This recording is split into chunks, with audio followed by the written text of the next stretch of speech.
3D art is a peculiar study, as it is in fact 2D art, with shading applied to fool the eye that it is looking at a 3D object. Without lighting, 3D art would not exist.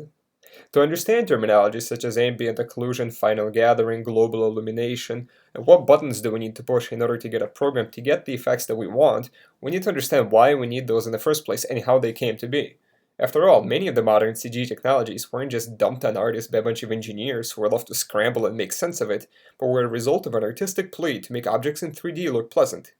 So in order to follow this tradition of progress through art, we need to understand the artistic foundations in the creation of these 3D technologies, because if we just learned which buttons we need to push, would we not just become highly skilled technicians? The interweaving of the arts and sciences of the High Renaissance are often associated with the anatomical interpretations and geometrical proportions. Albeit a lesser acknowledged invention, the study of the occlusion of light known as chiaroscuro had played an indispensable role that, if left unknown, would also leave major accomplishments of both artists and scientists in the dark. This study of chiaro, light, and scuro, dark, would be championed by Raphael, who made an impact later in time in Galileo's unique artistic training, which led to his discovery of moon topology through lighting. In full bloom of the Renaissance, Pope Julius summoned Raphael to Rome to revive the air of the ancient city's empire with its mythic ideals. The Pope, being discontent with his inherited living quarters, commissioned the artist to paint in fresco the walls to accommodate for his taste and humanist ambitions. Julius II began excavation efforts for the antiquities inside and the outside perimeters of the capitals.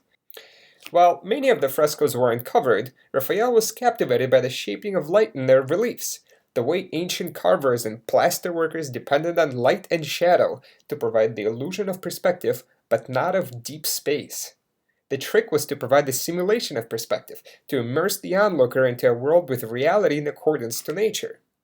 The fresco makers were the 3D artists of their day, creating what were essentially normal or displacement maps to fool the eye that it was looking at a 3D object. This is actually the exact same image that you just saw that I just plugged in as a normal map. The iterations of the sciences by the arts would switch places when in 1588, 68 years after Raphael's death, Galileo Galilei became a teacher at the Accademia del Disegno in Florence. Galileo, however, being a mathematician, physicist, and astronomer, was very influenced by Florence, his home city's artistic heritage. Before becoming a professor at the Accademia, Galileo Galilei was very studious of chiaroscuro and linear perspective. Galileo, due in part to his artistic training and the knowledge of chiaroscuro, had understood the patterns of light and shadow on the moon were in fact topological marker.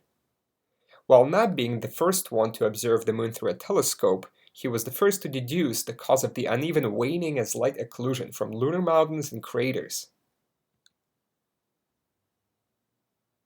And you can see some similarity with the cube that I lit and then I removed all the light from before. This is a very similar description.